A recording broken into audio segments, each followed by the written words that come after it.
Hello, everyone, and welcome to the show. This is Franz Sidney, and welcome to Create with Franz. Today, with Kip Brooks coming all the way from the United States of America. So, welcome to the show. Thank you so much for having me, Franz. Yeah, and today, guys, I'm going to surprise you. I was wondering, are you tired of being at home every day after work and feeling that something is not right? Are you tired of going to work every day, 9 to 5 or 9 to 8 or 12 hours, and you get home and you're like, this is not what I really wanted? Have you been feeling you need a change? So, if that is the case, this episode is for you because Kip Brooks have done it all. He's been working and working and working. And in his own family, he saw this example of working and being workaholic and being in the same place. But then one day something changed and he completely changed his life. And now he's able to travel, I think, worldwide and have a completely different life. So I want to know, what was the situation and how you felt when you were doing this job and it was all the time and it was every day the same and you didn't feel okay? What were your problems? How did you feel inside that told you this is not right? Well, I'd say in the beginning, for the longest time, I didn't know there was a problem. I was stressed out all the time. And then when I would talk about it, everyone was just like, well, yeah, you're not supposed to be happy with work. If you are, they won't pay you. And that was very much the mentality I was raised in. And so many, far too many, feel like can relate to that. And um, I ended up in my mid-20s. I went on a cruise, and we stopped at multiple destinations. And I remember just afterwards, like I didn't really care about the cruise part of it. I just loved exploring and seeing new cultures and meeting all these different people. And then I got back, and I was back at work a week or two, and like the whole time I was on the trip, I had guilt about not being at work. But as soon as I got back to work, I remember I was in a very competitive industry, and my number one competition in the company I was working with, who hated me, um, pulled me aside and was like, "You got to get your head out of your butt. Like, what's going on with you?" And I was like, "What?" And she was like, "I'm glad to be beating you." She's like, "But not because you're quitting." And I was like, "What are you talking about?" She was like, "You haven't been the same since you got back." She's like, "You've been walking around." She's like, "Just like a mummy." And I didn't think I was showing up any different. And I took that and just reflected on it for a bit. And she told me, she's like, "You're better than this, and you've lost your spark." I was like, "How can that be? I thought everybody's supposed to be happy when they came back from vacation." And I started looking at it. I was like, I've never actually experienced my own life. I've never done anything. It was always work. That's how I was raised. My father literally worked himself to death. Um, and we never went anywhere. The only time we did was when the family business burned down, and my dad died while we were on that vacation. So it was like vacation was bad in my mind from a hypnosis background. There was a lot of trauma around enjoying life and being away from work. So whenever she said that, it really sent me into this spiral for a little bit of just self-reflection and realizing how much I had accomplished that I didn't even want. And I'd locked myself into this position. I was like, I'm in top of my position at work. I've got all these people that are committed to me. I've got this team that I've got to look out for. And it's like, I hate every minute of it and I need to get out. And I had so many years of working to get to that point. And it was a moment of like just deep depression for a bit because it's like I worked so hard to get here and bring so many people to this point, and they all count on me. And what am I supposed to do now? And it took a little while to start figuring out where to go and how to balance that out and not leave anybody hanging or any of that. But I was like, I know I've got to get out of here because I'm not going to survive in this now. That I know there's something better out there. I totally agree because I see a lot of people who have to do that job and they can't do anything else. But sometimes there is something inside us that tells us you need to move from this position and otherwise you will never feel good. You're going to be resentful. And if you allow me, I'm just going to quote something. Last summer, we went to visit Sardinia, which is the island in Italy where I was born. So I was able to visit a lot of my friends, including those that I went to school with, And so that's people who know me very well. And one of them was an adorable lady, and her name was Antonella. And we saw her during a break from lunch, and she was working for the local tax office. And I tell you, she was very smart when we were at school together, very loving, very happy lady, and she's still the same. And because of our age, she's almost 60 now, and soon there will be a retirement. And she was telling me that she absolutely detests her job. She cannot wait to retire so she can finally do what she always wanted to do.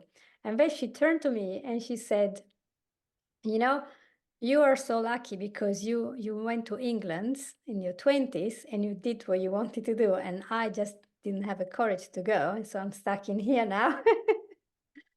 And looking back, it takes a lot of courage. I remember leaving with a suitcase and my musical keyboard, Yamaha keyboard, and that was it. All I needed. Let's conquer the world, you know? And there wasn't a problem for me. But sometimes, because we are so familiar with our environment and what we know that is solid, even if it's bad, but it's familiar, we have a secondary gain, as we say in the coaching world, that if we stay, we're going to be bored, but that's familiar, so we can cope with that. Yeah. Yeah. Yeah, So what's the quote? The better the devil we know than the devil we don't. If you've ever that's heard that quote, it's right. So yeah. you must have come out from this state of being frozen in a position that it wasn't giving you that spark. So I'm not saying that nobody should get a 9 to 5 job or anything. That's fine. If you love it, that's fine. If there's nothing else, that's fine. But what is that made you actually start a step one to change and to move forward? One of the things I try to tell everybody is don't do it the way I did, because I like I say, it was such an eye-opening thing for me that all of a sudden I felt this just panic, like I was going to die if I stayed, which of course was not at all what it was, or what would have happened. But um, as soon as I found an opportunity, I just walked away from everything and I burned all the boats, burned all the bridges, and just went after it in a direction. And it crashed and burned. Almost lost everything. But I finally figured it out. I'm so grateful for the experience. But I really felt like time was ticking, and that if I didn't go, I was going to stay forever. Because my mom, all these people in my family, all my friends and mentors I'd had, it happened to them. So I would just say, just sit down and because then I took a direction out of that desperate place that wasn't for me either. It did open a lot of doors and there was a lot of magic from it, but there was a lot of heartache and stress involved.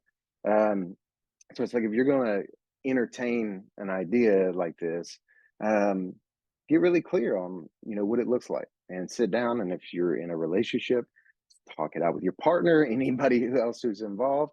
If it's just you, get with a therapist or coach or a friend or somebody and like actually talk it out. And someone who thinks it's a crazy idea is a wonderful resource, um, because they'll bring up all the stuff that you're going to overlook when you're in the excited phase.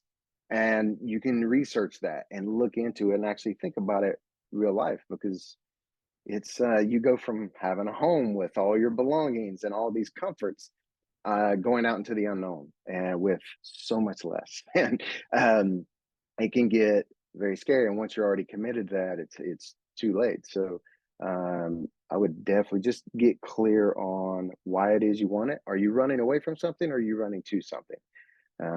And what does that look like? And start kind of strategizing that, coming up with a budget, coming up with the details. You don't have to have all of them, but just think about it. Like think of those scenarios, and realize how life happens every day now and what it would be like when those everyday things happen and you're out gypsying around the country or around the world. Because I found myself in France once with no place to stay and no one spoke my language and I didn't speak theirs. And I was just sitting on a park bench like, this is where I'm going to be. And it's starting to rain and it was winter time. this sucks. And then all of a sudden I figured out a way out of it. But um, it's more fun to look back on that than it was to experience it. And it could have been prevented if I would have given a little more thought to how life works. Mhm. You probably have a print somewhere in the house or a poster that says nobody on his deathbed ever said, "Oh, I wish I spent more time in my office." Something like that, because life is worth living. So let's pretend that the person listening to us thinks, you know what, I'm really unhappy with my situation and I want to change, but I got this problem, that problem, that we always come up with problem because we have a negative committee going on in our mind. You're such a failure. This is why you're unhappy. You're not good enough for this. You cannot do it. It's too late. I heard people, especially ladies, 30-year-old, oh, I'm never gonna get married. I'm not gonna find anyone, Yeah. you know? So isn't that mindset the big thing about making changes that are positive for us? Isn't mindset the number one thing? Oh, absolutely. Our We wrap our identity up in our mindset, right? And that's something I think that people don't realize they're up against anytime we got to make a any kind of change in life, but especially a big one. Is the way our subconscious mind works is we're killing off that identity that has lived whatever way we have up until now. And we think it's just, oh, I want this, I should be able to go to it. And then we sabotage it somehow, or we freak out and, procrastinate. And it's what I've found with, working with so many clients over the years is um, they don't realize that's why it gets so hard. It's because the subconscious mind is trying to keep us safe and comfortable. It's not designed for adventure. It's not designed for the world we live in. It's designed for a world that was just stay away from predators and find food and find shelter and reproduce. And that was about it. But now we don't have to worry about all of that. And we've got all these amazing, beautiful places around the world we can go see and this amazing life we can live. But the subconscious mind hasn't caught up in evolution yet to that, and it may never. But once we at least understand that that's why it's the procrastination is so hard, that's why sabotage happens so often. Not always, but that's a big piece of it is realizing the way the monkey brain works, very much like a toddler, it doesn't think logically like we can. The conscious mind is our age, subconscious mind is very much a child, 4, 5, 6, 7 years old. um, so this is terrifying because it means the death of something. And it is. It's the death of how we've done things. And that's what the root word of decision means is to cut off, right? And it's like we're cutting off our old life, but we're going into a new one. Just like I hate to use the cliche metaphor of the butterfly coming out of the cocoon, but that's what it is. And we've just got to kill off that caterpillar and know that we're going to be alive on the other side. It's not the end of life. It's just the end of life the way we don't want to do it anymore. Yes, it makes absolute sense. And I think without the vision, we can't create our reality because we have to really plan ahead and see all the possibilities. And I think you're correct when you say self-sabotage, procrastination, because deep down, don't we all doubt and think "Well, we're just going to fail? We don't believe in our possibilities." And a lot of times, might be repeating myself here, but our own friends are not helpful. They go around saying, "Oh, ugh, why would you do that? You're gonna lose all this," and you think, "I don't want all this." Yes. So Yeah. yeah, Our well-intentioned friends and family can get in the way quite a bit. But it's right. There's a piece of them that's going with you, so to speak, and then also you're reflecting to them their own fears of things they're not doing. And it's not that they don't want you to be happy or live this amazing life. It's just they're going to miss you, and also they're scared of what that means for them moving forward yes, as well. Um, so yeah, it's good to take note of um, the things they say and things that trigger you that come up or any of that. And I say actually do your research around well, what if they are right? What happens if I break down on the side of the road and there's a blizzard, and think of the worst case scenarios, but only in a way of realizing I've gotten through everything else up to this point. I can get through that, especially if I'm kind of ready for it. If you know it's coming, it's not as big a surprise. It actually gets kind of comical when things go wrong and you knew they could happen. um, but uh, but yeah, I understand that you'll still have those friends. They're not going to cast you out and never talk to you again, even if they say they might. In my experience, uh, all of them are still there when I call. They all answer when I call, and I've gained a lot. A lot more friends in the journeys, and I've brought people together who would have never known each other before, and even a few of them are in relationships. It's amazing how all this unfolds in so many miraculous ways that you can't see looking forward, only looking back and seeing how the dots connect. Absolutely. And I always think there is a connection between this kind of risk-taking behavior and be more creative and opening up to the potential of a life that could just be in bad all the time, but not blossoming because we are our worst enemies. We criticize ourselves and we think it's not possible. And then we see the job logs from the flat down there, he's done it, and we're like, dang, I wish I'd done that because look at him now. He's got everything I wanted, and I didn't have the courage. And I'm all right here, but I'm not truly happy. And I think that's why in adult education, where I worked for 15 years, there are lots of adult learners who are there to take classes in Japanese and calligraphy and drawing and martial art, whatever. And they always start with, well, I'm here because when I was young, I really wanted to do it, but it was just impossible. Now I'm like, no, I have to do it. So I think there is something about middle age. After the 40, 45, you start looking back in your life with the wisdom of later and you start thinking, hold on a minute. I've done all this for what? To have a pension? And this pension won't even pay for half of my bills. And looking back at these entrepreneurs, Steve Jobs and all the big ones, they took a lot of risks. And that's why they went forward. And that's why they had this success. So they moved around, they shift things around, and they did a lot of sacrifices, didn't they? And I think that's this sense of comfort we want all the time to be cocooned and comfortable and warm. But when we let go of that need to be always in a perfect balanced position, we can go to the next level. Otherwise, we can't. There's no growth. Yeah, yeah, absolutely. Yeah. And we're not guaranteed time, right? That's the thing. We've been sold this idea that, oh, just work this many years, then retire, and then you go have all the fun. But a lot of times people's health isn't good enough when they get to that point, if they even make it. And, I had all of my grandparents, with the exception of one, had passed away before I was in first grade. And my father passed away when I was 15. I had a daughter when I was 32. She passed away the day she was born. Um, Two of my best friends in the world, they both died before they were my age now. They were, one was 44, and the other one was 46 when he passed. And every one of them, like they had done all the right things, everything they were supposed to do, and they kept putting off living the life that they wanted to, like going on the vacation, taking the trip, writing the book, all of the things they had put off and never got accomplished. My dad always had these plans of what we were going to do when he got to this point, and he got nowhere near it.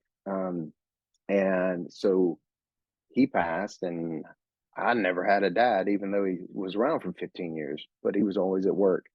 And when my kids came in the picture, I was like, that's not going to be their story, and it's not going to be mine.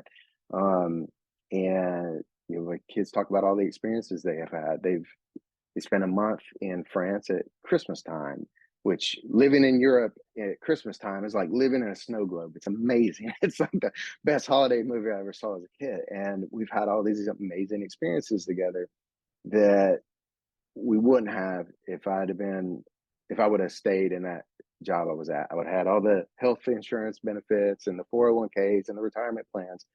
But we have a relationship that none of that could have bought.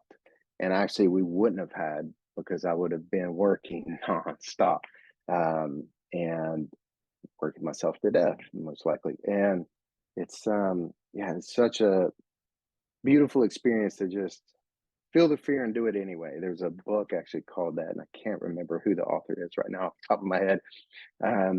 But the title of the book says everything you need to know. It's like just Yeah. feel the fear, Fear? do it anyway. Yeah, because fear is not a real item. It's not a solid thing there. Fear is just something electrical going on in the brain. So it's inside, it's not outside. Yeah, yeah, Isn't and it it's the same incredible? physical symptoms as being excited, right? It's It's like inside. it's just the label we put on it. Yeah. It's the And tempest in a teacup. yeah, absolutely. And my wife's favorite quote is, "If not now, when?" And she'll bring that up to me every time she sees me like starting to pull back or living a little fear. And she's like, "If not now, when?" Like, yeah, Yeah. you're right. Let's do it. And if it's not good enough to do right now, why isn't it? And because we do need to bring some logic into this, Yeah. absolutely. And uh, but I find more times than not when we bring logic into it, the main emotional state that goes away is the fear, and the excitement only enhances. Yes. So, in closing, we have a few more minutes. Let's give a couple of steps. Let's say that the person wants to move. Maybe they have a varied life and lots of stuff. And we want to actually calm down and they want a 9 to 5 job. That's their dream. Maybe they want to become nomad and move around. Maybe they want a much stronger, intense position where they're really pushing. Maybe they want to step back and relax. It doesn't matter. The important thing is to allow this change to happen and embrace it, right? So, what are the steps that the person should take as a coach? We're both coaches, right? So, as a Yeah. coach, what would you facilitate a person to do to get started in the process after realizing they're not happy? So what would you suggest if they do next? So one thing I've worked with people a lot, and this was my biggest obstacle for me in the beginning, is I wasn't coaching when I first came up with this whole lifestyle. And the work I was in was very much I had transitioned. I was able to get out of an office position. But I was in a technician phase, and my work depended on me being there, actually physically doing it. I couldn't do it virtually. Um, so that obviously I was like, how can I do that on the road? Well, I started looking into it and learned that there's ways to be a consultant. There's ways to be a traveling technician. There's travel nurses, there's travel mechanics, there's all sorts of things. There's a whole world out there that I couldn't believe existed. And virtually any job on the planet can be done in a nomadic lifestyle in one way or another. And worst case scenario, you can start a coaching business in that industry. And that's that's what a lot of people do now, but it can be done without that. But also too, looking at the lifestyle can be a lot less expensive than we think. Not everybody, but a lot of people actually save quite a bit of money, especially in the States, living that nomadic lifestyle versus having the typical home and 9 to 5 job and all of that. So start looking into that and researching. There's a lot of really great blogs out there. I have a friend who coaches people on being able to take extended breaks from work. She's been all over the media channels lately because her book has blown up. Um, and there's so many resources out there of people doing this. It's not just a few of us. I'm shocked every day at how many there actually are. And they love helping other people get there. And so there's so many blogs and things breaking down everything from budget to job boards where you can look for work and um, find ways to make income while traveling. There's ways to stay places for free just by volunteering some of your man-hour laborers to help them do repairs or maintenance or all sorts of things. You, the list is unlimited virtually. So just get in. There's a lot of great Facebook groups, blogs, things like that. Let's say Right. YouTube channels, and really just start scouring those. And there's a plethora of just valuable content out there of people breaking down exactly how to do it and the positives, the negatives, and everything you're going to run into. Incredible. And that's fun. And so once you made the decision, you want to look at the resources and then organize and always say to yourself, what are you looking for? And what we're looking for is always how we're going to feel, because all the humans' actions are based on how we're going to feel in the end. We don't make any other decision, it's how we're going to feel, because we've done that. So whether this means to work 9 to 5 for a bank for the whole life, and they will make us feel solid and happy and content, that's fine. Or whether that means going to Australia and stay there 20 years, that's also fine. But how are you going to feel about it? So that's the important thing. If you and your family are happy to do something, then you want to work out all the steps and then work backwards, right? In 20 years, how am I going to be? How do I want to feel in 20 years? Am I going to be resentful? Am I going to be fulfilled? So whatever happens, I can look back and say, I really lived a good life. I did what I felt that my mission and my purpose on earth. I'm very strong thinking that we don't come here to earth for nothing. We have some reason for being here. There are people that we want to meet and help in their way, and maybe they help us as well. It's all this giving and receiving with energy and with good feelings, and we can do that. But if we are always stuck in position and we're not unhappy, maybe it's our conscience telling us, our soul, whatever you call it, telling us, that's not where you're supposed to be. You can do better than that. Don't be so comfortable, because when you're too comfortable, probably you're not growing. I always think that growth has to have a little bit of pain there. Yeah, that's how we know we're doing something new, right? uh, Yeah, yeah, it's um, difficult. yeah, will say to my my oldest son is almost 17, and both kids, whenever we talk about favorite memories, they bring up the stuff I would have never thought about. And they don't bring up all the worries I had. They don't bring up the money or the job or the stability. They're like, this time, when we were camped out under the tree and it's raining and we were just waiting for the storm to pass so we could get to the car and get back to, where we were staying or whatever. And it's like, they always bring up the time we spent together. Not the money. It's not the extravagance. It's not all the trips to Disney or all these things we did before. It's always the time we spent and the Mm. memories you created. And um, it's, and that's what I reflect back on too, as well. And it's, there were a Mm. lot of stumbles along the way, but it was, I wouldn't trade any of it. Absolutely. Who on earth would ever trade happiness for frustration and unhappiness in this content? So thank you so much, Kip, for being with us in the show. Yes, absolutely. Thank you again for having me. I really hope there was a spark of value in there, at least for one person, just to uh, start looking at things a little differently. It could be that if we like and share this episode and share it with a friend, maybe that is a spark, something that they need to hear. And that's the day I'm going to change my life. I'm going to leave that really toxic relationship. I'm going to start a course I always wanted to do. I'm going to become a paramedic and help people, whatever that Yeah. means to them, because we're all different. So what is amazing for me might be awful for you, but whatever the spark is that we need to get a change, maybe just changing our character, it could be anything, but this need of change is so imperative. We need to listen to that so we can mold ourselves into a better version of ourselves. So please, guys, say thank you to Paul, to Kip. What is this, Paul? There's somebody here called, called Paul. I don't So know. Find out. exactly. So everyone, Someone here in spirit. yeah, thank you so much for being here, and I hope you guys click share and subscribe so more people can find out how to create the life that they really want and they deserve. So thank you for being with us, and I'll see you all next week. Bye bye.